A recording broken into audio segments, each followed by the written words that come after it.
Et vous faites quoi là pour l'instant? Bah là en ce moment on est en train de bosser sur une publicité pour la télévision. Voilà, tout simplement. D'accord. Et vous faites comment pour avoir des contrats comme ça? Des contrats comme ça, bah monsieur, c'est une question de merde déjà, ok. Il suffit d'avoir une grosse caméra. Donc ce type de matériel par exemple. Donc quand on arrive sur le tournage, il faut toujours sortir tout le matos, on sort l'artillerie. C'est-à-dire on va déployer le maximum de choses qui nous servent à rien. Très belle caméra d'ailleurs, c'est du gros matos ça. Non je rigole, je t'emmerde. Plus on sort le matos, plus on est crédible auprès du client. Donc forcément il se dit que les images seront bonnes. Et là, je vois que vous êtes en relation avec la police, c'est ça? Absolument pas monsieur, c'est un talkie-walkie sur les tournages, c'est obligatoire. Un truc comme ça, bon ça reste entre nous par contre, ça coupera au montage. Toujours avoir un talkie-walkie sur nous. Même si la personne est à 5 mètres, on a peur qu'il nous entende pas. Ça fait toujours bien, ça fait équiper, ça fait budget. Donc moi je me mets à la place du client. Il me dit, il nous regarde en train de travailler, ils se disent, ah ils sont en train de discuter, peut-être qu'ils se branlent les couilles. Absolument pas. On peut se branler les couilles, mais parler au talkie c'est toujours mieux. On se donne les informations, ça fait plus pro, puis on s'y croit mieux. Dans quelque part, on se prend un petit peu pour les acteurs et je trouve que c'est vachement intéressant aujourd'hui. Et là, vous avez du scotch là, c'est pour faire quoi, des mandalas? Alors non, déjà tu faut employer le bon terme, c'est du gaffeur. Donc ça sert à quoi le gaffeur? Ça fait bien, regarde. Tu me vois sur un tournage, t'es ici, regarde, tu vois. Tu vois un technicien ou un réalisateur comme moi, tu vois tout ça. Tu dis que le mec, quelque part, il sait travailler, tu vois. Donc ça sert à rien, qu'est-ce que tu m'emmerdes avec ton gaffeur? T'en mets un peu partout, puis ça fait voir que tu travailles. Regarde, caméra. Tu vois, tout ça date du dernier tournage. Donc faut toujours le laisser le gaffeur. Comme ça prouve que t'as fait beaucoup de tournages. Et ça, c'est très important aussi au niveau du client, au niveau de ton relationnel. Il faut en laisser partout. Plus t'as du gaffeur, plus tu bosses. Le gaffeur sera l'avenir. Je t'emmerde. Je vois que vous avez des gants là, c'est dangereux comme travail alors?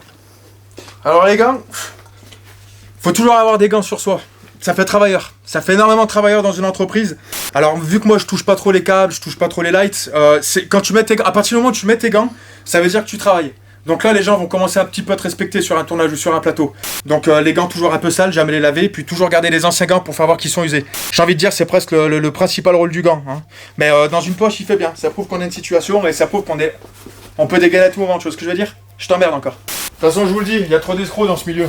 Je le sais, hein, j'en fais partie, ça fait des années, donc ça c'est un truc, regardez ce câble. C'est exactement la même chose. D'ailleurs, une petite anecdote, approche-toi un petit peu. Approche, t'es pas. Recule, tu vois bien que t'es trop près.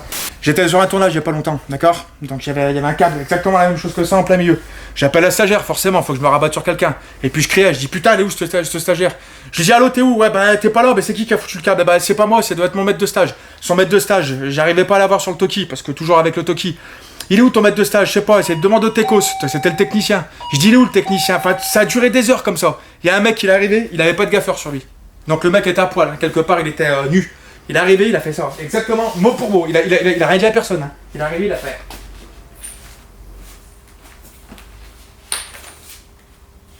Approche-toi, approche. À partir de là, on a gagné 2 heures. On a gagné 2 heures de temps. Ce mec, j'ai dit, il fera une grande carrière dans le cinéma, c'est certain. Vous avez des conseils pour faire des jolis plans? Des conseils pour faire des jolis plans? Grosse question de merde ça. Approche, je vais t'expliquer un truc. Ça c'est un truc qui s'appelle... Recule, t'es trop près connard. C'est un truc qui s'appelle le CP, d'accord? Qu'on apprend au cinéma, qu'on apprend à l'école surtout. C'est cadrage position.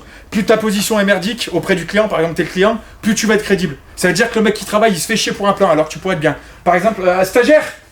Regardez, je vais vous faire un truc. Stagiaire là! Avance un peu, t'es hors champ là. Avance, recule, t'es un connard. Regardez. Au lieu de filmer comme ça là, je peux faire une plongée tout simplement. Je vais pas m'emmerder. Par contre, si je me mets comme ça, regardez. Voilà. Si je me mets comme ça, là on est crédible. Là le client il se dit le mec il sait ce qu'il fait. Ça marche aussi en photographie. Mais voilà, plus la position est merdique, mieux c'est approche-toi un petit peu, vous allez voir pourquoi. Regardez, approche-toi un peu. Approche-toi, t'es nul. Regarde, tu vois, là je suis sur le champ de vision là. Et à partir de ce moment-là, le plan va être très bon. Donc là ce que tu viens de voir, c'est la position, il y a le cadrage. Donc viens voir. Le cadrage, il faut toujours préparer ses pas à l'avance. C'est la technique du doigt, d'accord? Donc avec ça, tu arrives à peu près à voir la focale que tu vas utiliser. Le problème, c'est qu'on s'est aperçu qu'on n'avait pas tous les doigts de la même longueur. Regarde, j'ai les doigts de pianiste quelque part, tu vois, je suis un pianiste. Donc on a ça. Ça, c'est une nouvelle technique, c'est aux normes européennes. Donc tu prends ta feuille et tu shootes comme ça, tu cadres. Toujours un peu flanchi sur les... Tu vois, c'est très important, c'est les genoux. D'accord? Approche-toi un petit peu, on voit rien là. T'as trop du cul. Attends, dégage un peu. Voilà, lève. Regarde, tu vois. Et à partir du moment où tu as ton cadrage comme ça, tu sais quelle focale tu vas utiliser. Et là, le client, il se dit, les mecs sont préparés. Donc je vais aller vers eux. Ça va être un client de longue date. Je vais bosser avec eux. Je leur fais confiance, entièrement confiance. Ça vous arrive de faire des erreurs? Forcément, monsieur, on fait des erreurs. Je veux dire une fois, alors c'est un truc qui s'appelle aussi toujours jamais dire que tu fais une erreur. Alors, regarde, approche-toi. Zoom. Enfin, tu t'approches, voilà. Recule un peu, t'es toujours trop près là, t'es un con. Regarde, une fois, je savais que j'étais en train de faire de la merde et puis tout le monde me disait, écoute, non, Steph, là, t'es en train de faire de la merde, ça marchera pas. Je le savais au fond de moi, j'ai dit, attends, merde, ils ont raison, j'étais fatigué. Je me suis dit, mais je vais aller jusqu'au bout. Non, attendez, on va essayer. On avait plus de temps. Mais je me suis dit, il faut que j'aille jusqu'au bout pour faire voir que je sais travailler et pour pas avouer mon tort. Donc, du coup, j'ai été jusqu'au bout et à la fin, j'ai dit, on va peut-être le garder ce plan. Tu vois ce que je veux dire? Je veux dire, on va peut-être le garder, mais je savais qu'au fond de moi, j'étais mort. Mais ça, c'est des choses qui arrivent, c'est ce qui forge un mec. C'est à quoi qu'on reconnaît un bon et un mauvais réalisateur? Bah écoutez, tu vois, déjà, c'est encore une question de merde, mais je vais y répondre. T'as pas 36 000 solutions. Un bon réalisateur, c'est un mec qui gueule. D'accord? Moi, je le vois souvent sur les tournages, que ce soit pour le cinéma, pour les publicités ou même pour de la captation, on s'en fout, voilà. C'est plus tu cries, plus tu brasses du vent, plus tu cries, t'es là, t'en fais des... Avance-toi déjà quand je parle. T'en fais des tonnes, du cinéma, tu fais.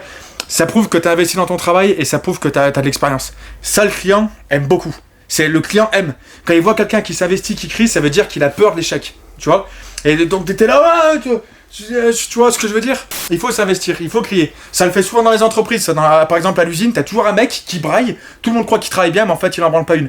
C'est à peu près pareil, sauf que nous, on travaille bien. De toute façon, on le sait, hein. Grosse caméra, gaffeur, gants, je veux dire. Voilà, ça, c'est le kit, c'est le starter pack, quoi, j'ai envie de dire. Donc voilà, vous avez d'autres questions? Ouais, pas trop. Non. Oh, bon, bah alors, au revoir.